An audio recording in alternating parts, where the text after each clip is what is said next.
Have you ever come across such situation when something around you suddenly starts moving spontaneously और आप डर जाओ, you get feared? हुआ होगा आपके साथ ऐसा। एक टीचर था ऑस्टेड करके, उसके साथ भी ऐसा ही कुछ हुआ था। Oersted was performing an experiment named Ohm's law in his laboratory। जो स्टूडेंट्स को वो एक्सपेरिमेंट सिखा रहा था। Ohm's law में we all know that battery के साथ एक कंडक्टर कनेक्टेड होता है।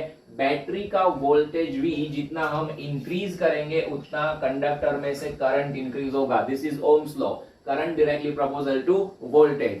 So the same experiment was being performed by the Oersted. So as soon as Oersted ने की ऑन करी, बैटरी में से करंट I फ्लो हुआ, that current passed through the conductor and as soon as current conductor में से पास हुआ, fortunately conductor के पास में उसने एक कंपास रखा था। जैसे ही पास हुआ, कंपास की नीडल ऐसे डायरेक्शन में थी तो सडनली उसने अपनी डायरेक्शन चेंज करके डिफ्लेक्ट होके कुछ ऐसी डायरेक्शन कर ली।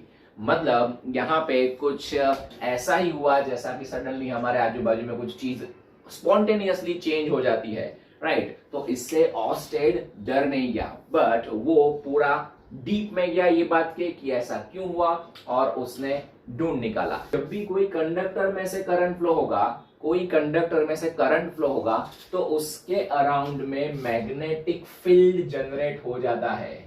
Why so? Because compass needle deflects only due to magnetic field, right. तो यहाँ पे सीधी सी बात है, कंपास की नीडल डिफ्लेक्ट हो गई करंट फ्लो कराने से, तो करंट की वजह से वो कंडक्टर के अराउंड में मैग्नेटिक फील्ड प्रोड्यूस हुआ होगा और ये फैक्ट सबने एक्सेप्ट कर लिया, आज भी वो फैक्ट है। ओके, सो फियर जैसा कुछ नहीं होता है, it's all about the science. तो एक बात क्लियर है, करंट फ्लो कराएंगे उसके अराउंड में मैग्नेटिक फील्ड प्रोड्यूस होगा। नाउ करंट मतलब moving charge, moving charge is known as electric current. तो जब भी कोई चार्ज मूव होगा, कोई चार्ज मूव होगा, उसके अराउंड में मैग्नेटिक फील्ड प्रोड्यूस हो जाएगा and that is the name of the chapter, moving charge and magnetism. So if I wear a special suit which has electrically charged and I start running, मतलब move हो रहा हूँ, charge के साथ में move हो रहा हूँ मैं, तो चार्ज मूव हो रहा है मतलब उसके अराउंड में, मेरे अराउंड में मैग्नेटिक फील्ड प्रोड्यूस हो जाएगा। So the first topic of the chapter is Lorentz force। Lorentz force क्या होता है ये समझते हैं। सपोज यहाँ पे हमने कोई एक स्ट्रॉन्ग इलेक्ट्रिक फील्ड प्रोड्यूस किया हुआ है, vector which is going in upward direction, and if we place a small q charge inside this small electric field, we all know that electric field will exert the electric force in the direction of electric field on positive charge। मतलब उसके ऊपर electric field upper direction में लगेगा vector Fe, electrical force.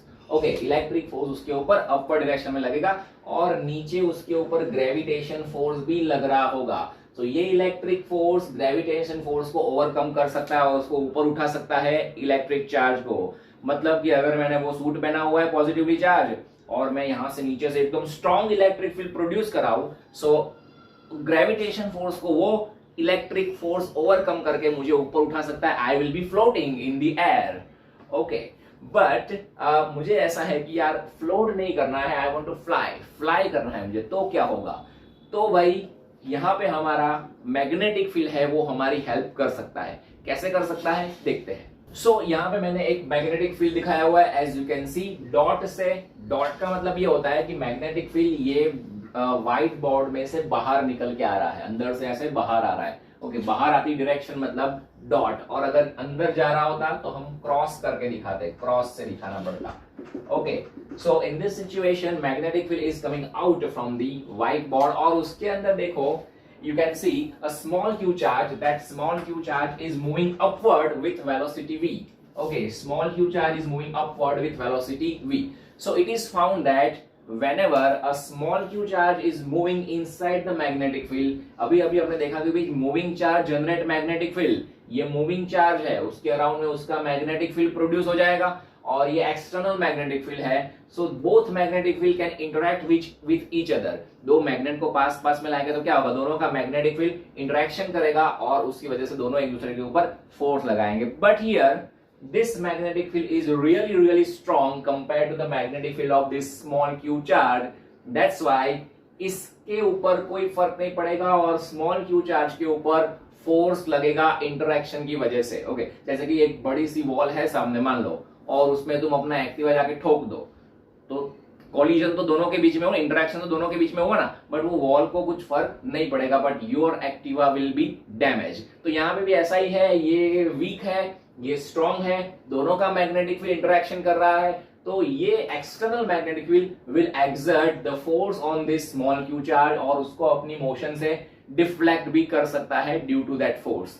And it is found that the magnetic force which we are talking about is vector Fm. Vector Fm is equals to q into vector v cross vector p. This formula we have to accept. Okay, तो कोई भी q charge v velocity से b magnetic field के अंदर motion करेगा तो उसके ऊपर इतना मैग्नेटिक फोर्स लगेगा q into vector v cross vector b. Okay, now if I find magnitude of this force Fm, only Fm, so then it will be QVB sin theta, right? Cross product है तो sin theta आता है, QVB sin theta. So it depends on Q, V, B and theta also. Now what about the direction? Direction भी हमारे लिए important है because force is a vector quantity. तो direction कैसे find करेंगे? You can find direction using right hand thumb rule. Right hand thumb rule का use करके you can find the direction, or you can use Fleming's left hand rule. Fleming's left hand rule. Okay, so let us identify that where Fm is going to be exert on small q charge. Fleming's left hand rule use करते हैं, इस तरह से लेना है आपको, left hand लेना है। ओके, उसमें ये थंब, पॉइंटर और मिडल फिंगर लेनी है। थंब फोर्स की डायरेक्शन दिखाएगा F, ये मैग्नेटिक फील्ड की डायरेक्शन दिखाएगा B, और ये करंट की डायरेक्शन या तो फिर जो चार्ज मूव हो रहा है उसकी वेलोसिटी की डायरेक्शन दिखाएगा। तो FBI इस तरह से याद रखना है, FBI, I की जगह पे अगर एक सिंगल चार्ज मूव हो रहा है तो उसकी वेलोसिटी की डायरेक्शन लेनी है। So in this particular case we have two directions among this three. कौन कौन सी? B की डायरेक्शन है और B की डायरेक्शन है, मतलब करंट की डायरेक्शन है और मैग्नेटिक फील्ड की डायरेक्शन है। तो FBI, B बार आ रहा है तो मैं पॉइंटर को बार रखूंगा, और I मतलब चार्ज की वेलोसिटी की डायरेक्शन, वो ऊपर जा रहा है तो उसको मैं ऊपर करूंगा इस तरह से। ओके, सो यू कैन सी ये मैग्नेटिक फील्ड बाहर आ रहा है, वो ऊपर जा रहा है और थंब इस डायरेक्शन में जाएगा, मतलब force will exert on this direction, right hand side direction. So force will be in this direction, magnetic force. So what happens if you start moving on the magnetic field? In the magnetic field, वो magnetic field तुम्हारे ऊपर force लगाएगा और तुम्हें अपनी original direction से deflect करने का try करेगा। Now just imagine कि क्या होगा कि अगर हम ये दोनों इलेक्ट्रिक फील्ड और मैग्नेटिक फील्ड दोनों को एक साथ में प्रोड्यूस करा एक ही जगह पे और वहां पे वो स्मॉल क्यू चार्ज को रखते। So as soon as we place small q charge over here where electric and magnetic field both fields are present, suddenly electric field, जैसे ही हम चार्ज को इलेक्ट्रिक फील्ड में रखते हैं, इलेक्ट्रिक फील्ड उसके ऊपर अपर डायरेक्शन में फोर्स लगाएगा। So electric field will be in upper direction and as soon as electric field starts exerting force on small Q charge, वो ऊपर मोशन करना चालू कर देगा, वेक्टर v भी ऊपर आएगा उसका, and due to the motion कर रहा है स्मॉल क्यू चार्ज, अगर मोशन कर रहा है तो उसके ऊपर मैग्नेटिक फोर्स लगेगा राइट हैंड साइड डायरेक्शन में, और मैग्नेटिक फोर्स इस डायरेक्शन में लगेगा, तो ये दोनों फोर्स का रिजल्टेंट फोर्स कुछ इस डायरेक्शन में जाएगा, resultant force vector F, and due to this force this charge starts moving like this, ऐसे फ्लाई होना चालू कर देगा। मतलब अगर हमने यहाँ पे कोई बड़े से रूम में एक स्ट्रॉन्ग इलेक्ट्रिक फील्ड और स्ट्रॉन्ग मैग्नेटिक फील्ड प्रोड्यूस कराया है और वहां पे वो स्पेशल सूट जो इलेक्ट्रिकली चार्ज हो पहन के हम खड़े हो जाए, इलेक्ट्रिक फील्ड हमें ऊपर उठाएगा और मैग्नेटिक फील्ड इस डायरेक्शन में फोर्स लगा के हमें फ्लाई कराएगा, and by changing the direction of magnetic field और electric field you can change the direction of your flying, और इस तरह से तुम फ्लाई कर सकते हो। But the most important thing here is, इसके ऊपर इस सिचुएशन में जो नेट फोर्स लग रहा है vector F is vector E plus vector FM, vector FE plus vector FM, okay, दोनों का net force, and this force is nothing but our Lorentz force, the title of the topic. Okay, तो Lorentz force क्या होता है?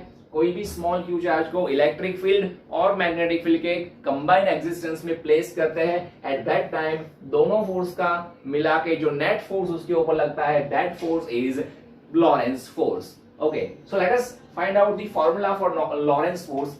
क्या होता है? Vector F is equals to Fe. Electric force मतलब Q into vector E, right? We all know Q into vector E plus Fm, that is magnetic force. Magnetic force का formula हमें accept करना है, we have seen this.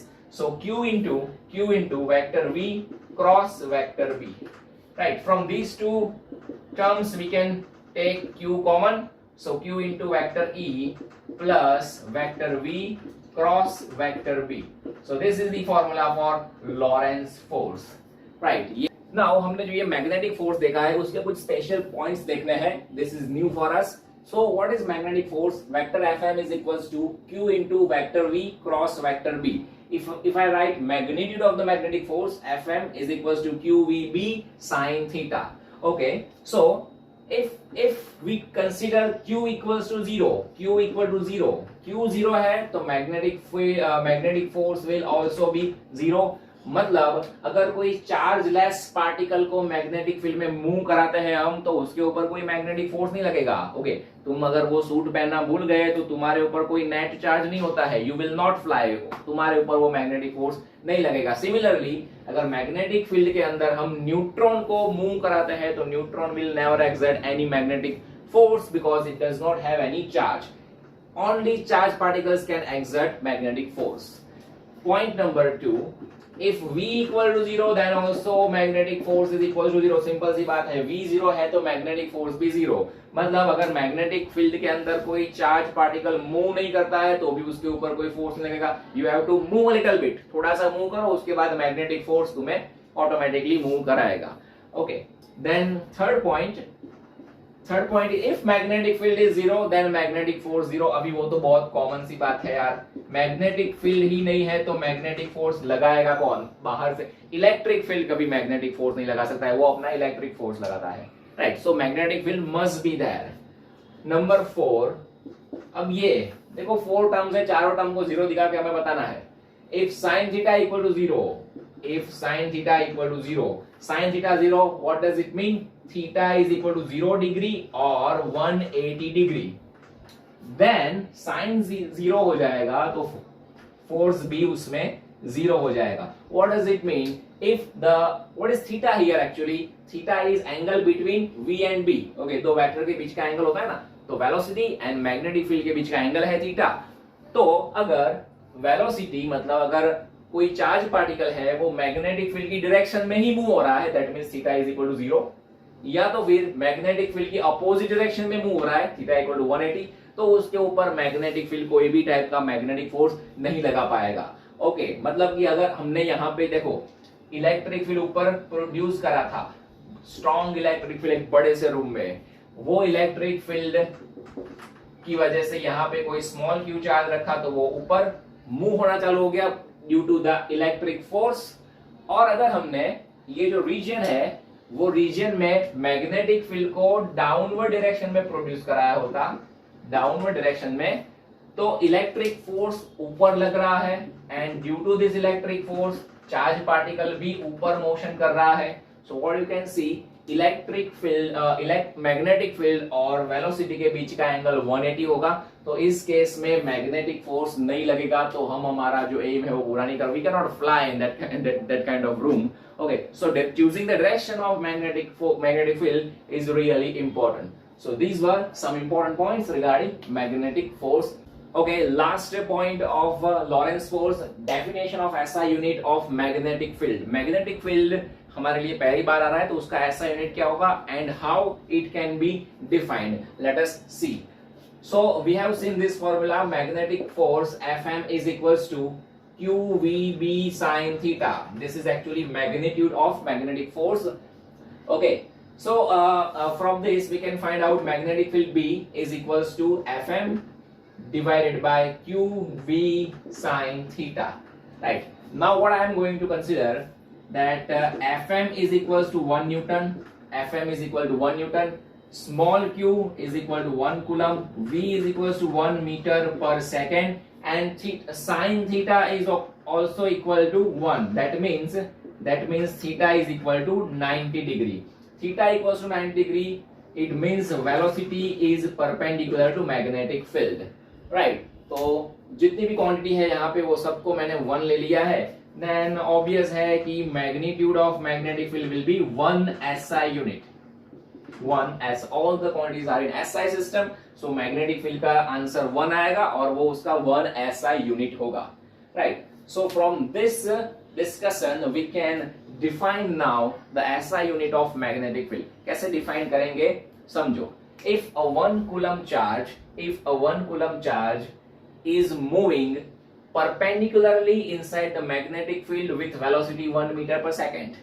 Again, if a 1 coulomb charge is moving perpendicularly inside the magnetic field with velocity 1 meter per second, and if it experiences force of 1 Newton, and if it experiences magnetic force of 1 Newton, then magnetic field present at that place is known to be 1 SI unit. Magnetic field is known to be 1 SI unit. So you can define magnetic field in this manner. Okay. Now SI unit magnetic field का क्या होगा? तो यहां से लेते हैं हम SI unit magnetic field का।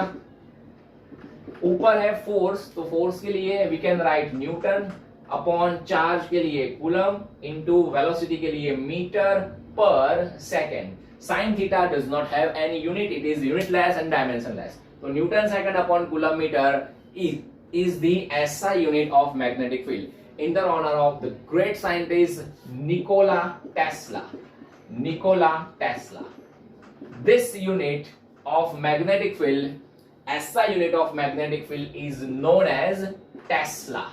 Okay, so magnetic field के SI unit को अब से हम Tesla ऐसा ही बोलेंगे, and it is denoted by capital T, Tesla, right? That's it. So this is all about Lorentz force, magnetic force, and definition of magnetic field. Thank you very much.